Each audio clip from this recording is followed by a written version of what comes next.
At my far right, Mrs. Helen Imori. She's a project director, Warri Industrial Park Project. Thank you for coming. She's sitting in for Mrs. Ryan Okbo. She was supposed to be here, Mrs. Orode Ryan Okbo. But thank you for coming. We're happy to have you. And I also have here this very vivacious singer. I love her voice, any day, anytime. Omawumi Megbele, popularly known as Omawumi. Thank you for coming.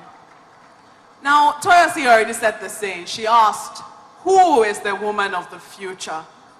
I think we can start from there. Funke, perhaps you should have the floor. Thank you for this opportunity. The woman of the future, for me, is a woman, as Toyosi has said, and of which I definitely know, is a woman that sees even beyond the future. A woman that sees that she has to impact values, responsibilities. She has to be a leader in everything that she does. A woman that seeks to leave legacy behind and does not seek our own selfish gain. And definitely a woman that definitely mentors, pulls up the younger generation. That's a woman of the future. Well, thank you very much for that. Doctor, I'm going to ask you, what future are we talking about? I was speaking with Mrs. Ruahan this morning, and she was saying something about the women want to get there. I had to ask, where is the there that we're talking about? What future are we looking at here? Thank you. Well, the future is after today, by definition. But the future goes beyond after today, because the future is that dream place that we actually want our nation, our world to be. The future of the world is the world of peace, no war, a world where there's economic stability. So that's the place of the future that we want to get to. Do you agree with her, Mrs. Nkendenim? Yes, definitely. I think that, in terms of the future, it's basically anything that comes after today, right? And I think it's important, as Funke said, that we build our legacies, that we leave something positive behind. We want to we have to, it's very critical for every woman to add value, whether she's adding value to a man or she's adding value to a woman. I'm not really an advocate of this whole segregation of men to this side and women to that side. No, that's not how I was brought up. I was brought up that you and the boys, everybody is the same, and you go for what you want and you make sure that you impact people as you go along. And I think that's the most important thing, because every single day we have the opportunity to touch somebody's life and sometimes even to change somebody's life. There are people who have told me, that, oh, because of your father, I'm in ICT. And to me, that's something that I want to do for other people as well. I want to be that role model that people can say, yes, because of her, this is where I am. Whether I spoke to you directly or you read about me, I want to be an inspiration. And I think that's what the women of the future have to be and should aspire to be. Well, definitely your upbringing had something to do with that. In terms of how you definitely perceive the roles that women should play. So I'm going to ask Mrs. Imori, are we beginning to merge the roles that boys and girls play? Is it still about girls wash plates, cook, wash the clothes, see to the house, and boys just take care of the cars and you can go and play football? Is that how it still is? Well, I'm the proud mother of a 6-year-old son, and one of the best times I have in my life is when my son says, I want to be like my mommy. I am the mommy of the house. That means I'm a good head of the family. And you can see now, just to answer Toyosi, you say, where are the women's girls? You can clearly see that I'm Mrs. Oduahan's girl. Everybody has sat down, and she insisted. She said, stand up, go there. Make you go join them. I said, but they didn't come out. She said, go and stand there. That is a woman mentoring another woman.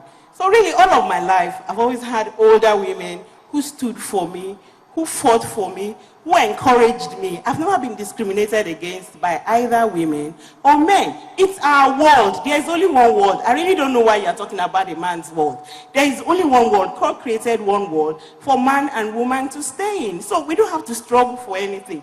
I've never had to struggle for anything. I've just always been me. I grew up with 17 brothers, and there was no discrimination in the house. So I really don't think there's a discrimination. I think it's our traditional role. I've had men tell me, I better go marry, waiting, you want to be this, you want to be that. Go and marry, let your husband do it for you. So I said, sorry, I'm also feeding other people's husbands. So marriage doesn't differentiate me from taking care of men. So I think it's that time women should just step into their role. What are you good at? What are you built for? I tell my son, he washes his plates, he's learning how to cook. He went to summer school and he learned how to cook jollof rice.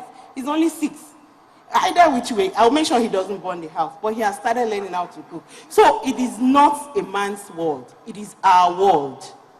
Omawumi, will you agree with her? Because, I mean, you're an artist.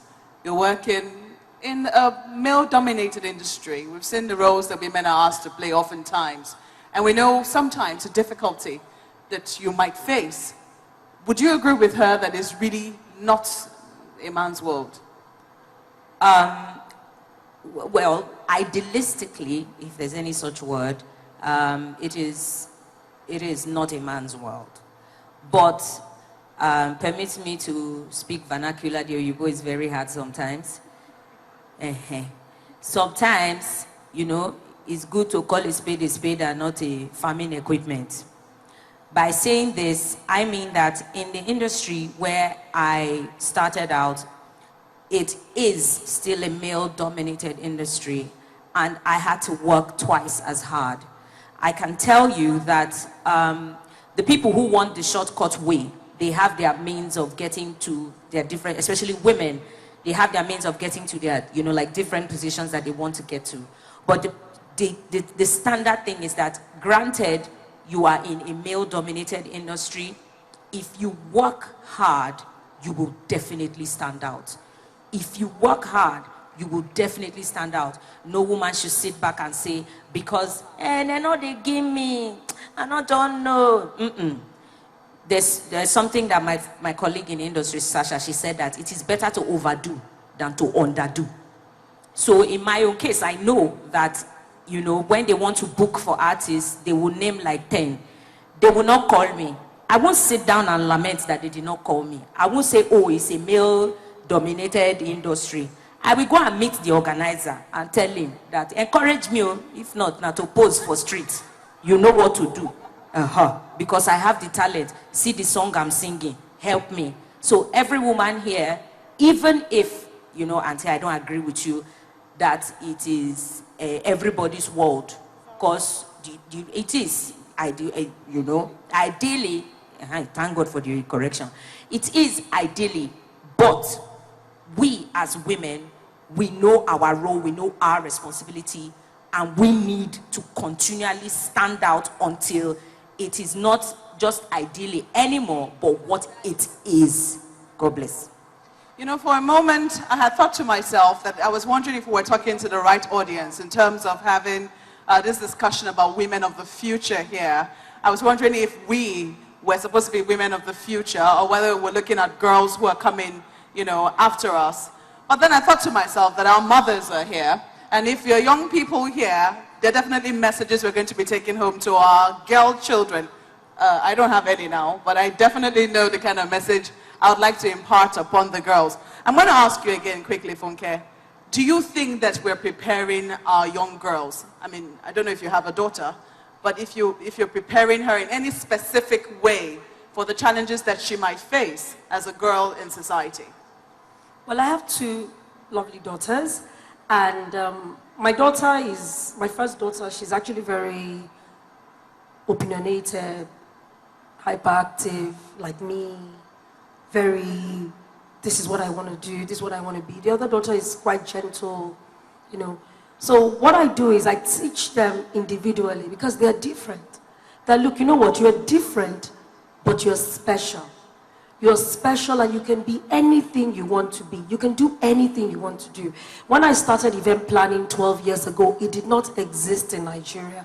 But I started an industry that was almost in non-existence. And it took a lot of determination, focus, diligence, hard work to get there. So I teach my children that, and I tell them, you can do anything. You can do it. Don't let anybody tell you you can't. Even if you think you failed, even if you fail, you can rise up again. You can do it. You can do it. You are strong. You know, those are the kind of values I teach my children.